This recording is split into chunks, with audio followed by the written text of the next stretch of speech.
Anamika chapter 6 Yashwant ఆ పత్రాలను అక్కడ ఇచ్చాడు. న్యాయమూర్తి ఆ పత్రాలను పరిశీలించి అనాథాశ్రమానికి అనుకూలంగా నిర్ణయం ఇచ్చారు.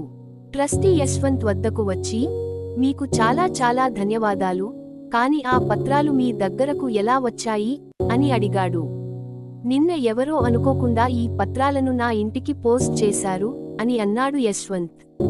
ఈ పత్రాలు తప్పుడు వ్యక్తుల చేతుల్లోకి వెళ్ళకూడదు అని యష్నా నీ చిరునామాను ఇచ్చింది అనుకుంటా అని అన్నారు త్రివేది గారు. యష్నా ఎవరు అన్నట్టు చూశాడు యశ్వంత్. హా యష్నా, ఈ అనాథాశ్రమం కట్టిన స్థల యజమాని కూతురు అని అన్నారు త్రివేది. హో ఓకే, నా పని ఇక్కడ పూర్తయింది, నేను బయలుదేరుతాను అని అన్నాడు యశ్వంత్. మరోసారి చాలా ధన్యవాదాలు అని అన్నారు త్రివేది. అయ్యో, ఇది నా డ్యూటీ అని అన్నాడు యశ్వంత్. నువ్వు ఈ పనిని మీ కర్తవ్యంగా భావించడం మీ మంచి స్వభావం. నీకు వీలైతే ఒక్కసారి అనాథాశ్రమాన్ని సందర్శించు, పిల్లలు చాలా సంతోషిస్తారు అని అన్నారు త్రివేది. నేను ప్రయత్నిస్తాను అని యశ్వంత్ అక్కడి నుంచి వెళ్ళిపోయాడు. 2 రోజుల తర్వాత మళ్లీ యశ్వంత్ ఇంటికి ఉత్తరం వచ్చింది. కాని ఈసారి పేరు సరిగ్గా ఉంది, యశ్వంత్. అది చూసి, నాకు ఉత్తరం ఎవరు రాస్తారు అబ్బా అని అనుకున్నాడు యశ్వంత్. ఉత్తరం తెరిచి చదవడం మొదలుపెట్టాడు. హాయ్ యశ్వంత్, నేను యష్నా, నీకు చాలా ధన్యవాదాలు. చివరి క్షణంలో నువ్వు వచ్చి అనాథ ఆశ్రమాన్ని ఎలా కాపాడావో త్రివేది బాబాయి చెప్పారు. మా నాన్నగారి కల చెదిరిపోకుండా అనాథ శరణాలయాన్ని ఆ తప్పు వ్యక్తుల చేతుల్లోకి వెళ్లనివ్వకుండా చేసినందుకు చాలా ధన్యవాదాలు. నాన్నగారి ఆరోగ్యం బాగోలేక నేను అక్కడికి రాలేకపోయాను, అయితే ఉద్దేశం బాగుంటే అంతా సవ్యంగా సాగుతుందని అంటారు. నా ఉద్దేశం మంచిది, మీరు అన్నీ సరిచేశారు. ఈసారి నేను నా చిరునామా ఇస్తున్నాను, మీకు ఏదైనా చెప్పాలని ఉంటే ఈ చిరునామాపై నాకు లేఖ రాయండి. ఇది చదివి యశ్వంత్ చిన్నగా నవ్వి, ఈ రోజుల్లో ఉత్తరాలు ఎవరు రాస్తారు మేడం? నంబర్ ఇచ్చి ఉంటే అది వేరే విషయం. పర్వాలేదు, మీరు మీ అడ్రస్ ఇచ్చారా? ఎక్కడా? మనాలి.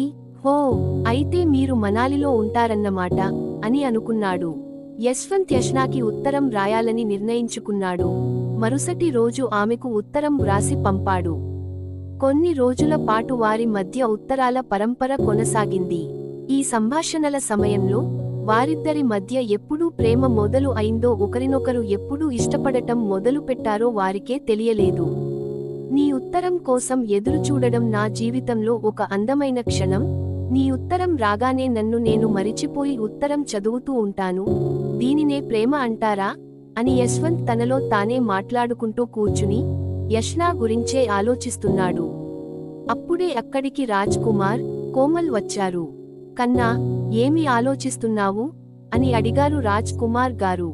యశ్వంత్ కంగారుగా లేచి నుంచొని, నాన్న మీరా? రండి రండి కూర్చోండి అని అన్నాడు. ఎందుకు అంత కంగారు అని అడిగింది కోమల్. యశ్వంత్ తన మెడ వెనుక చేయి వేసి, ఏమీ లేదు అమ్మా, నువ్వు కూడా వచ్చి కూర్చో. ఏం జరిగింది? నాతో ఏమైనా పని ఉందా అని వెంటనే అడిగాడు.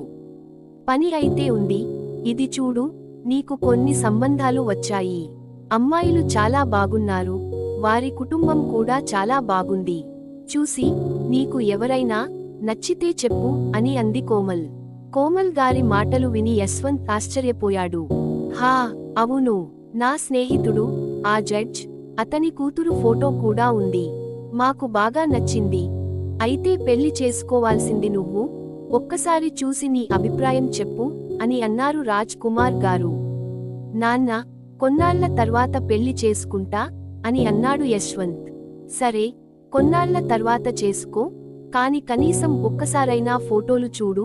నీకు ఎవరైనా నచ్చితే ప్రస్తుతానికి నిశ్చితార్థం చేసుకుందాం, తర్వాత పెళ్లి కొన్నాళ్ల తర్వాత చేసుకోవచ్చు అని అన్నారు రాజ్ కుమార్ గారు.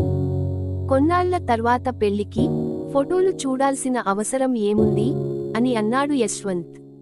ఒక్కసారి చూడు కన్నా అని అంది కోమల్. అమ్మా, నాకు నచ్చలేదు అని చూడకుండానే అన్నాడు యశ్వంత్. కాని నువ్వు ఫోటోలు కూడా చూడలేదు అని అంది కోమల్. రాజ్ కుమార్ గారు యశ్వంత్ డెస్క్ నుండి ఉత్తరం తీసి, ఎలా చూస్తాడు కోమల్? ఈ రోజుల్లో ఉత్తరం పట్ల శ్రద్ధ చూపుతున్నాడు కదా మీరు గమనించారా అని అన్నారు రాజ్ కుమార్ గారు. అవును యశ్వంత్, నేను గమనిస్తూనే ఉన్నా. నీకు ఇన్ని ఉత్తరాలు ఎందుకు వస్తున్నాయి అని అడిగింది కోమల్. అమ్మా, అదేంటి అంటే నేను అనాథాశ్రమానికి సంబంధించిన కాగితాలు ఇచ్చినప్పుడు వాళ్ళు కేస్ గెలిచారు కదా, ఇవి ఆ కృతజ్ఞతా లేఖలే అని అన్నాడు యశ్వంత్. అనాథాశ్రమం, అది జరిగి చాలా సమయం అయిపోయింది కదా అని అంది కోమల్. అది చాలా కాలం క్రితం జరిగినా సర్ విషయాన్ని చాలా దూరం తీసుకొచ్చారు. ఏం సర్, నేను నిజం చెబుతున్నాను కదా అని అడిగారు రాజ్ కుమార్ గారు. అంటే నాకు ఏమీ అర్థం కాలేదు. విషయం ఏమిటో స్పష్టంగా చెప్పండి అని అడిగింది కోమల్. మీ కొడుకునే అడగండి, ఎవరు ఆ అమ్మాయి అని అన్నారు రాజ్ కుమార్ గారు. యశ్వంత్ నెమ్మదిగా, ఆమె పేరు యష్నా అని అన్నాడు. కోమల్ ఆశ్చర్యంతో, యష్నా ఎవరు అని అడిగింది. మీకు యష్నా ఎవరో తెలియదా అని అన్నారు రాజ్ కుమార్ గారు. లేదు, మీకు తను ఎవరో తెలిసినట్లు చెబుతున్నారు అని అంది కోమల్. ఇప్పుడు ఆమె మన కాబోయే కోడలు కదా, మేము ఆమెను ఖచ్చితంగా గుర్తుపడతాం అని అన్నారు రాజ్ కుమార్ గారు. యశ్వంత్ మరియు కోమల్ రాజ్ కుమార్ గారిని ఆశ్చర్యంగా చూశారు. కాబోయే కోడలా? ఏమంటున్నారండి? ఇది ఎప్పుడు జరిగింది? ఎలా? ఆమె యశ్వంత్ వైపు చూసి, మీ నాన్న ఏమంటున్నారు యశ్వంత్ అని అడిగింది. అమ్మా, అతను తల వంచి, నాన్న చెప్పింది నిజమే, నేను ఒక అమ్మాయిని ప్రేమిస్తున్నాను, ఆమె పేరు యష్నా అని అన్నాడు యశ్వంత్. ఏంటి, ఈ విషయం మా ఇద్దరికీ ఎందుకు చెప్పలేదు అని అడిగింది కోమల్. ఎందుకు అంటే మనం అర్థం చేసుకోమని, లేకపోతే అమ్మాయితో కొంత సమయం గడిపి వదిలేదాం అని అనుకున్నాడేమో అని అన్నారు రాజ్ కుమార్ గారు. యశ్వంత్ త్వరగా, లేదు నాన్న, అలా కాదు, నేను ఆమెను చాలా ప్రేమిస్తున్నాను, ఆమె కూడా నన్ను చాలా ప్రేమిస్తుంది. నేను మీకు ఏమీ చెప్పకపోవడానికి కారణం ఏమిటంటే, ఈ విషయం గురించి నేను ఆమెకు ఇంకా చెప్పలేదు అని అన్నాడు. నువ్వు పెళ్లి చేసుకోవాలని అనుకుంటున్నావా అని అన్నారు రాజ్ కుమార్ గారు. అవును అని అన్నాడు యశ్వంత్. పెళ్లి అనేది పెద్ద బాధ్యత యశ్వంత్, చూడకుండా ఒకరితో ఒకరు మాట్లాడుకోకుండా అక్షరాల ద్వారా ప్రేమ అంత సులభం కాదు అని అన్నారు రాజ్ కుమార్ గారు.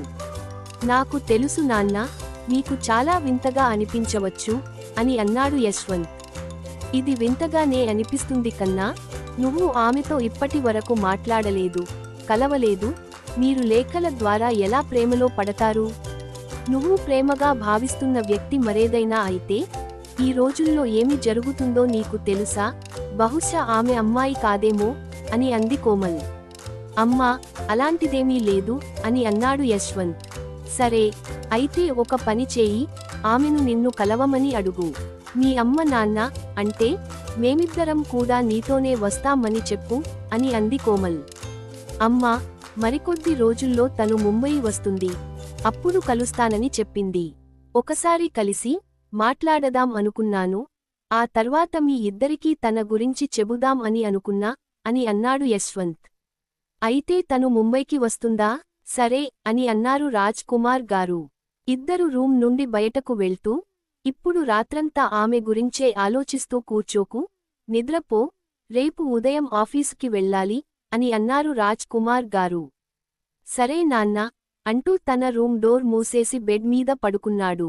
తనలో తానే మాట్లాడుకుంటూ, నాకు అమ్మా నాన్నల నుంచి గ్రీన్ సిగ్నల్ వచ్చింది, ఇప్పుడు నేను నా హృదయాన్ని వ్యక్తపరచాలి. ఒక్కసారి నా మనసులో ఏముందో చెబితే నువ్వు కూడా ఒప్పుకుంటే, అప్పుడు నిన్ను నేను ఎంత జాగ్రత్తగా చూసుకుంటానో చూడు యష్నా. అతను కాసేపు ఆలోచించి, ఒక్క పని చేస్తా, లేఖలోనే నా భావాలను తనకి తెలియజేస్తాను. అవును, ముఖాముఖిగా చెబితే బాగుంటుంది, కాని తనకి నచ్చకపోతే తన కళ్లలో నాపై ద్వేషం నేను చూడలేను. యష్నా గురించే ఆలోచిస్తూ నిద్రలోకి జారుకున్నాడు యశ్వంత్. ఆ మరుసటి రోజే యష్నాకి యశ్వంత్ ఉత్తరం రాసి, తన అమ్మా నాన్నలతో జరిగినదంతా చెప్పి, తన మనసులో ఏముందో చెప్పి, పోస్ట్ చేసి ఆఫీసుకి వెళ్ళాడు. మరి అటు నుంచి యష్నా రియాక్షన్ ఏముంటుంది అంటారు? చూద్దాం.